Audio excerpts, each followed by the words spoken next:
ঈদুল ফিতর শুধুমাত্র ওই ব্যক্তিদের জন্য, ঈদের নামাজ তো ওই ব্যক্তিদের জন্য যারা আল্লাহ রাব্বুল আলামিনের হুকুম আদায় করে রোজাগুলো রেখেছিল, তারাবি আদায় করেছে, রমজানকে সম্মানিত করেছিল। আল্লাহ তাআলা আমাদের উপর এই যে রোজাকে ফরজ করেছিলেন, আমরা রোজা রেখেছিলাম, তার একমাত্র উদ্দেশ্য হলো ক্ষুধাবিরতা অর্জন করা, তাকওয়া অর্জন করা, আল্লাহর ভয় অন্তরে সৃষ্টি হওয়া। রোজার এই একটা মাত্র উদ্দেশ্য যে আল্লাহর ভয় যেন বান্দাদের অন্তরে সৃষ্টি হয়ে যায়, তাকওয়াবান হয়ে যায়।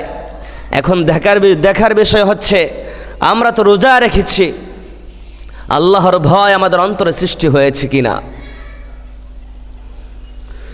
রোজা রাখার পরেও যদি দীর্ঘ 1 মাস প্রতিদিন 13 ঘন্টা 20 মিনিট না খেয়ে রোজা রাখার পরেও যদি অন্তরে আল্লাহর ভয় সৃষ্টি না হয়, তাহলে রোজা রাখার যে উদ্দেশ্য সে উদ্দেশ্য আমরা অর্জন করতে পারি নাই। আর যদি মনে করেন হ্যাঁ রোজা রাখার মাধ্যমে আমার অন্তরে আল্লাহর ভয় সৃষ্টি হয়েছে, তাহলে আপনি মনে করতে পারেন যে আপনি মুত্তাকি হয়েছেন।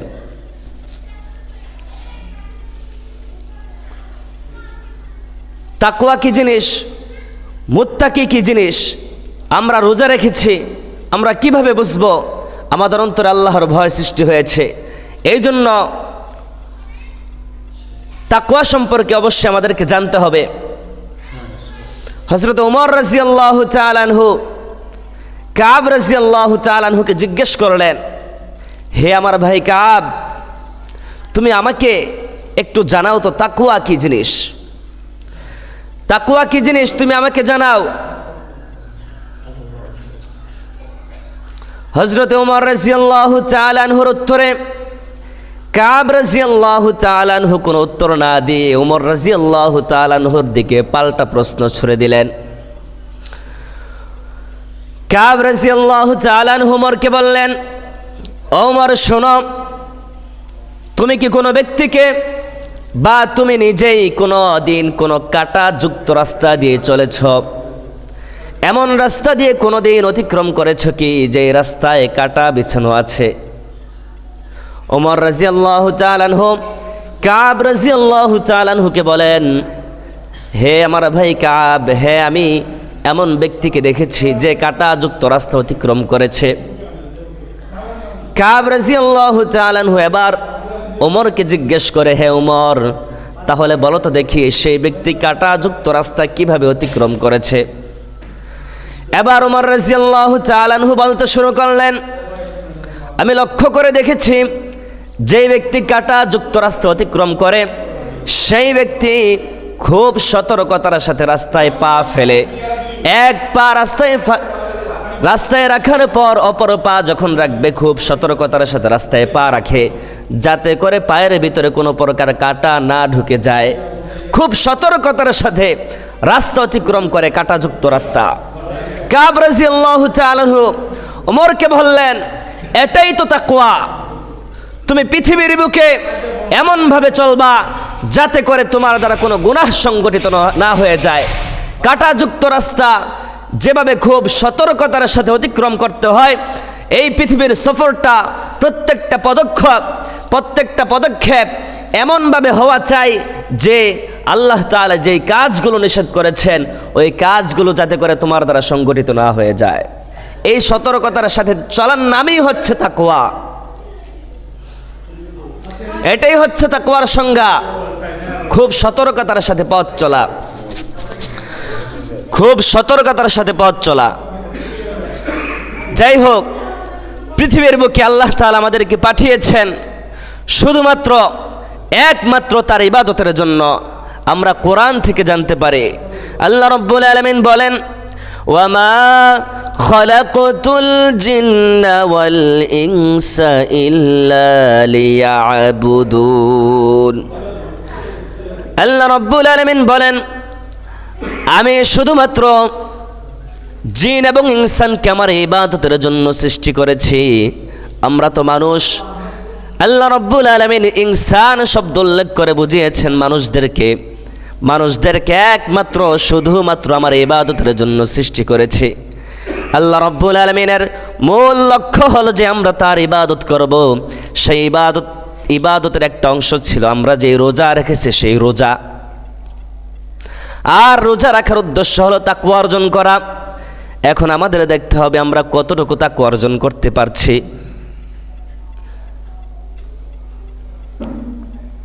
হযরত ওমর রাদিয়াল্লাহু তাআলা আনহু একদিন প্রায় সময় তিনি রাত্রিবেলা সফর করতেন। তিনি আমিরুল মুমিনিন ছিলেন।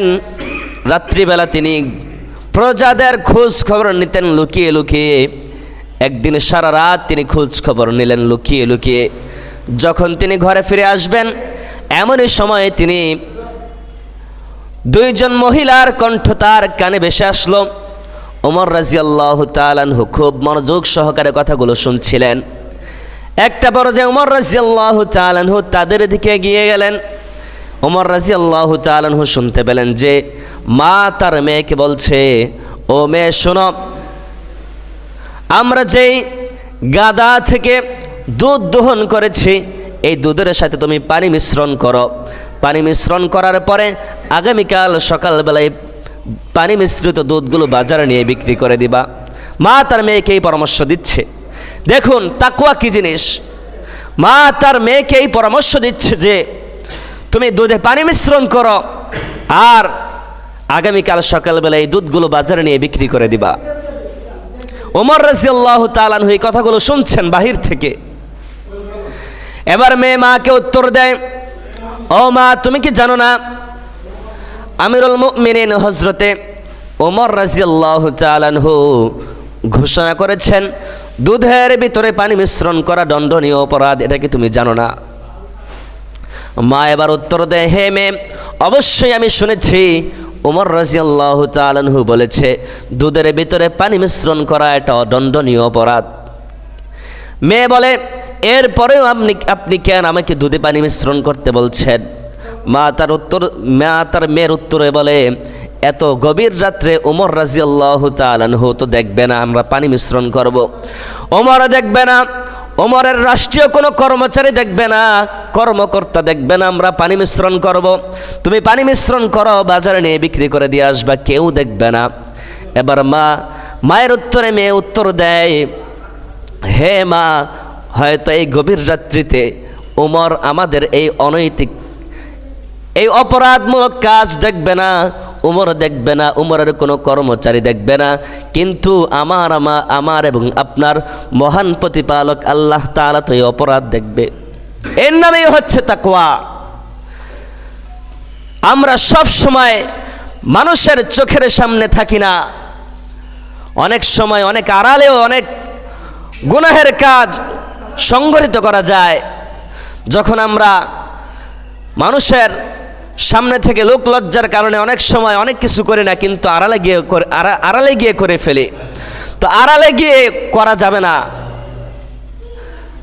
যদি মনে করেন আপনি লোক চক্ষুর অন্তরায় গিয়ে কোনো পাপ কাজ সংগঠিত করেন, আর তখন যদি আপনার অন্তরে আল্লাহর ভয় সৃষ্টি হয়ে যায়, তখন মনে করবেন যে আমি যে রোজা রেখেছিলাম সেই রোজার ফায়দাটা অর্জন করা হয়েছে। কারণ আমরা 1 মাস রোজা রেখেছি, মানুষের সামনে তো আমরা কিছু খেতাম না, মানুষের আড়ালে গিয়েও আমরা খেতাম না। কারণ আমি যদি কিছু খাই, 1 গ্লাস পানি পান করে, তাহলে রোজা ভঙ্গ হয়ে যাবে, কেউ দেখবে না, কিন্তু আল্লাহ তো দেখবে। 1 মাস পর্যন্ত আমরা এই বিষয়টা অন্তরে লালন করেছি এবং এটা অন্তরে লালন করে খুব কার্যতভাবে আদায় করেছি। তো 1 মাস পর্যন্ত যে জিনিসটা আমরা প্রতিদিন করেছি সেটা অভ্যাসে পরিণত হয়ে যাওয়ার কথা। এজন্য আল্লাহ রাব্বুল আলামিন ধারাবাহিকভাবে 1 মাস রোজা রাখার আদেশ করেছেন, ইয়া আইয়ুহাল্লাযীনা আমানু কুতিবা আলাইকুমুস সিয়াম। এজন্যই আল্লাহ তাআলা আমাদের উপর রোজাকে ফরজ করেছিলেন। তো যাই হোক, প্রত্যেকের উচিত আল্লাহ রাব্বুল আলামিন যে উদ্দেশ্য করে রোজাকে ফরজ করেছেন সে উদ্দেশ্য আমরা যথাযথভাবে পালন করব, তাকওয়াবান হয়ে যাব ইনশাআল্লাহ। আল্লাহ রাব্বুল আলামিন আমাদের প্রত্যেককে মুত্তাকি হিসেবে কবুল করুক। সবাই বলে আল্লাহুম্মা আমিন। আজকে ঈদের দিন, ঈদুল ফিতরের দিন, আমরা সবাই একত্রিত হয়েছি। আমরা জানব এই ঈদ কোন দিন থেকে আসলো, কবে থেকে আসলো, ঈদ কি শুরু হয়েছে ইসলামের প্রথম যুগে না শেষ যুগে, মক্কায় শুরু হয়েছে না মদিনায় শুরু হয়েছে, এই বিষয়গুলো আমাদের জানা দরকার। যেহেতু আজকে ঈদের ইতিহাস সম্পর্কে সংক্ষিপ্ত আকারে কিছু জানা দরকার। তো বিশ্বনবী সাল্লাল্লাহু আলাইহি ওয়াসাল্লাম মদিনার জীবনে দীর্ঘ 13 বছর পর্যন্ত কোরআনের দাওয়াত দিয়েছেন। প্রথম 3 বছর বিশ্বনবী সাল্লাল্লাহু আলাইহি ওয়াসাল্লাম লুকিয়ে লুকিয়ে কোরআনের দাওয়াত দিয়েছেন। 3 বছর থেকে 10ম বছর পর্যন্ত বিশ্বনবী সাল্লাল্লাহু আলাইহি ওয়াসাল্লাম মক্কার জমিনে প্রকাশ্যে দাওয়াত দিয়েছেন এবং অসংখ্য জুলুম নির্যাতন সহ্য করেছেন। 10ম বছর পর থেকে হিজরতের আগ পর্যন্ত তিনি মক্কার বাহিরে দাওয়াত দিয়েছেন। তো বিশ্বনবী সাল্লাল্লাহু আলাইহি ওয়াসাল্লাম মক্কার জীবনে 13 বছর দাওয়াত দিয়েছেন।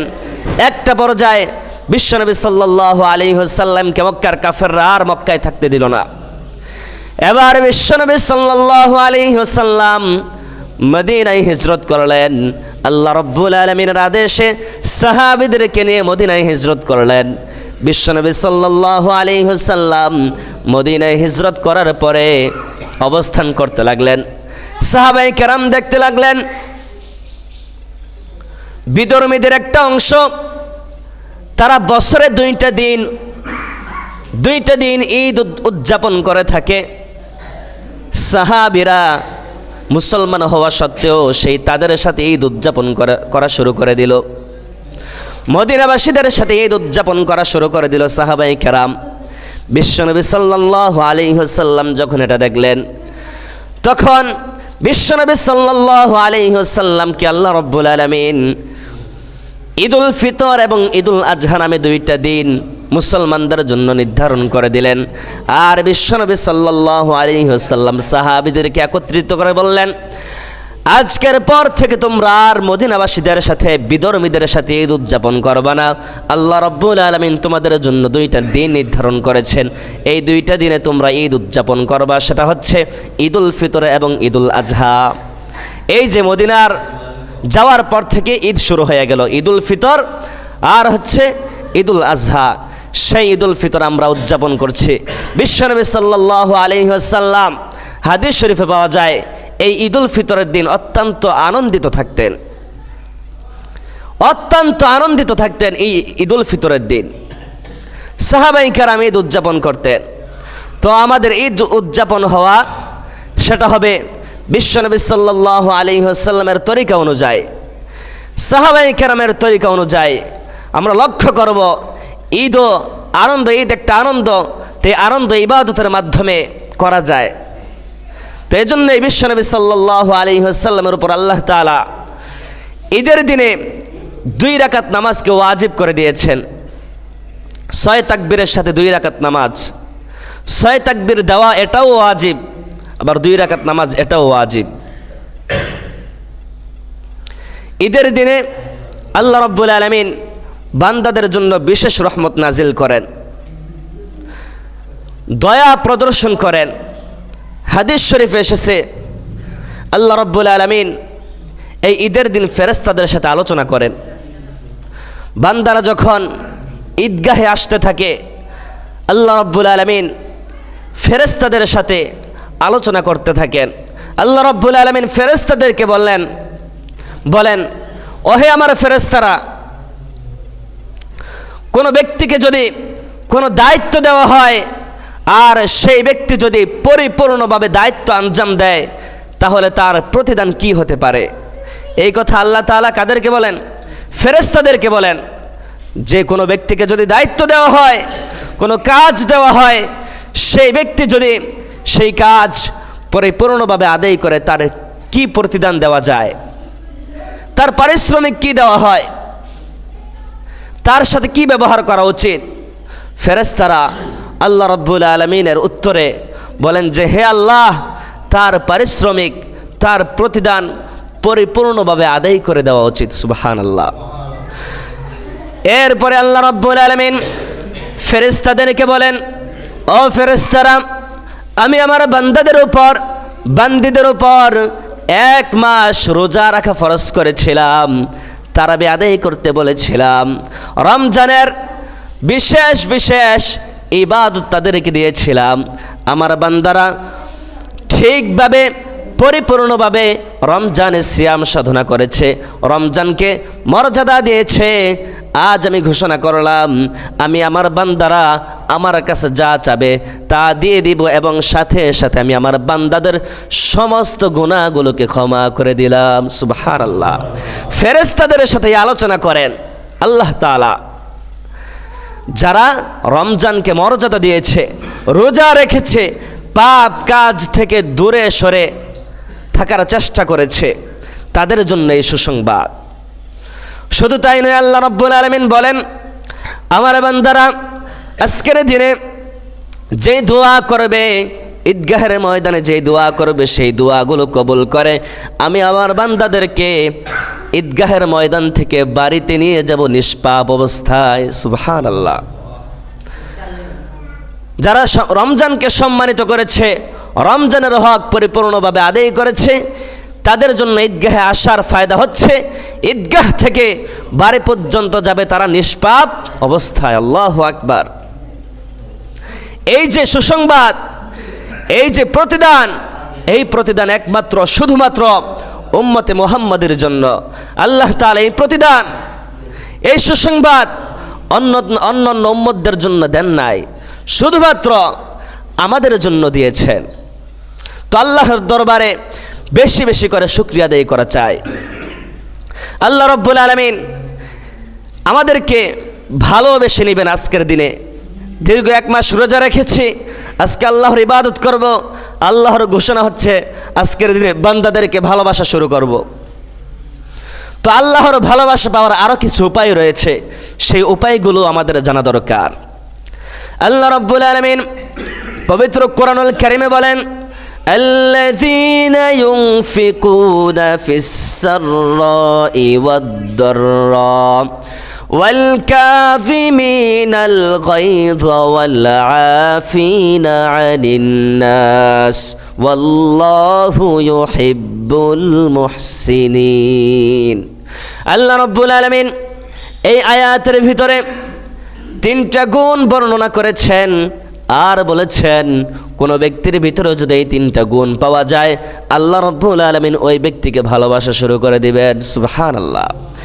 1 নম্বরে আল্লাহ রাব্বুল আলামিন বলেছেন, আল্লাযীনা ইউনফিকুনা ফিস-সাররাই ওয়াদ-দাররাই, দান করা, আল্লাহর রাস্তায় খরচ করা, সচ্ছল এবং অসচ্ছল উভয় অবস্থায়। কোন বান্দা যদি এই গুণ অর্জন করে, আল্লাহ রাব্বুল আলামিন ওই বান্দাকে ভালোবাসা শুরু করে দিবেন। আজকের ঈদের দিন, ঈদ গরিব এবং বড়লোক, ধনী এবং দরিদ্র সকলের জন্য ঈদ। ঈদ উদযাপন করি আমরা নতুন জামা কাপড় এবং ভালো মন্দ খাবার দাবারের মাধ্যমে আমরা ঈদ উদযাপন করে থাকি, পরস্পরের কুশল বিনিময়। তো আজকের দিনে আল্লাহ রাব্বুল আলামিন আমাদের উপর একটা নির্ধারিত টাকার পরিমাণকে ওয়াজিব করেছেন, সেটা হচ্ছে ঈদুল ফিতর, ফিতরা। সেই ফিতরা প্রত্যেকটা ব্যক্তির উপর ওয়াজিব। ফিতরা নির্ধারণ করেছেন এবছর 110 টাকা সর্বনিম্ন, আর সর্বোচ্চ হচ্ছে 2805 টাকা। তো আল্লাহ রাব্বুল আলামিন বলেছেন আল্লাহর রাস্তায় দান করা। আজকের দিনে যারা গরিব দুঃখী আছে, যারা সামর্থ্যবান আছেন, আপনারা গরিব দুঃখীদেরকে তাদের যে হক আপনার উপর, এই হকগুলো আদায় করে দিবেন। যদি হকগুলো আদায় করে দেন, তাহলে আল্লাহ রাব্বুল আলামিনের ভালোবাসা পাওয়া অতি সহজ হয়ে যাবে। আর বেশি বেশি করে আল্লাহর রাস্তায় দান করা। আজকের দিনে বেশি বেশি করে আল্লাহর রাস্তায় দান করবেন। এই দান করার জন্য লাখ লাখ টাকার প্রয়োজন হয় না। প্রত্যেক ব্যক্তি নিজ নিজ সামর্থ্য অনুযায়ী গরিব দুঃখীদের পাশে দাঁড়াতে পারে। বিশ্বনবী সাল্লাল্লাহু আলাইহি ওয়াসাল্লাম বেলাল রাদিয়াল্লাহু তাআলা আনহুকে বলেন, ও বেলাল, তুমি আল্লাহর রাস্তায় দান করো। বেলাল রাদিয়াল্লাহু তাআলা আনহু উত্তর দেয়, ইয়া রাসূলুল্লাহ, দান করার মতো আমার কাছে তেমন কোনো সম্পদ নাই, মাত্র কয়েকটা খেজুর আছে, এই খেজুর ব্যতীত আমার কাছে আর কোনো সম্পদ নাই, আমি আল্লাহর রাস্তায় কিভাবে দান করব? আমি তো নিজেই খেতে পারি না, মাত্র কয়েকটা খেজুর কিভাবে আল্লাহর রাস্তায় দান করব? বিশ্বনবী সাল্লাল্লাহু আলাইহি ওয়াসাল্লাম বেলালের উত্তরে বলে, ও বেলাল, তোমার কাছে যা আছে তার ভিতর থেকে আল্লাহর রাস্তায় দান করো। বিশ্বনবী সাল্লাল্লাহু আলাইহি ওয়াসাল্লামের কথা অনুযায়ী কথার পরেই বেলাল রাদিয়াল্লাহু তাআলা আনহুর কাছে যেই কয়েকটা খেজুর ছিল তার ভিতর থেকেই কিছু একটা অংশ আল্লাহর রাস্তায় দান করে দিলেন। সুবহানাল্লাহ। তো এই হাদিস থেকে আমরা বুঝতে পারি প্রত্যেক ব্যক্তি দান করতে পারে তার সামর্থ্যের জায়গা থেকে। তো প্রত্যেক ব্যক্তি দান করবেন, যাদের কম আছে কম দান করবেন, যাদের বেশি আছে বেশি দান করবেন। সাহাবায়ে কেরামের ভিতরেও ধনী দরিদ্র ছিল। বেলাল রাদিয়াল্লাহু তাআলা আনহুর সম্পদ কম ছিল, অপরদিকে উসমান রাদিয়াল্লাহু তাআলা আনহুর সম্পদ বেশি ছিল। রাসূল সাল্লাল্লাহু আলাইহি ওয়াসাল্লাম যখনই কোনো দানের আলোচনা করতেন, যখনই আল্লাহর রাস্তায় কিছু খরচ করার কথা বলতেন, সাথে সাথে উসমান রাদিয়াল্লাহু তাআলা আনহু তার সম্পদের বড় একটা অংশ দান করতেন। ঠিক এমনইভাবে বিশ্বনবী সাল্লাল্লাহু আলাইহি ওয়াসাল্লাম উসমান রাদিয়াল্লাহু তাআলা আনহুর সাথে ছিলেন। বিশ্বনবী বললেন, সাহাবীদেরকেও, সাহাবীরা যুদ্ধের ময়দানে যাব, তোমরা আল্লাহর রাস্তায় দান করো। বিশ্বনবী সাল্লাল্লাহু আলাইহি ওয়াসাল্লামের মুখ থেকে যখন এই কথাটা শুনলেন যে তোমরা আল্লাহর রাস্তায় দান করো, সাথে সাথে উসমান রাদিয়াল্লাহু তাআলা আনহুর সম্পদের বড় একটা অংশ আল্লাহর রাস্তায় দান করে দিলেন। সুবহানাল্লাহ। আবু বকর রাদিয়াল্লাহু তাআলা আনহু বড় ধনাঢ্য ছিলেন, তিনিও আল্লাহর রাস্তায় বিপুল পরিমাণে দান করতেন। তো আজকের দিনে আমাদের উপর যে সদকাতুল ফিতর আল্লাহ তাআলা ওয়াজিব করেছেন, প্রত্যেক ব্যক্তি সেটা আদায় করবেন। ঈদের পূর্বেই, ঈদগাহে আসার পূর্বে আদায় করা উচিত। ঈদগাহে আসার পরেও, ঈদের নামাজের পরেও আদায় করতে পারবেন। প্রত্যেক ব্যক্তি আদায় করবেন। সর্বনিম্ন হচ্ছে 110 টাকা, আর সর্বোচ্চ যেটা যাদের সামর্থ্য আছে আপনারা এর বেশি আদায় করবেন। সর্বোচ্চ হচ্ছে 2805 টাকা, প্রত্যেকেই খেয়াল রাখবেন। 2 নম্বর গুণ, আল্লাহ রাব্বুল আলামিন বলেছেন, الذين ينفقون في السراء والضراء والكاظمين الغيظ। আল্লাহ তাআলা 2 নম্বর গুণ বলেছেন, ওয়াল কাযিমিন আল গাইজ, নিজেদের রাগকে নিয়ন্ত্রণে রাখা। আমাদের প্রত্যেক ব্যক্তির এই মেজাজ রয়েছে, রাগ আছে। ঈদের দিন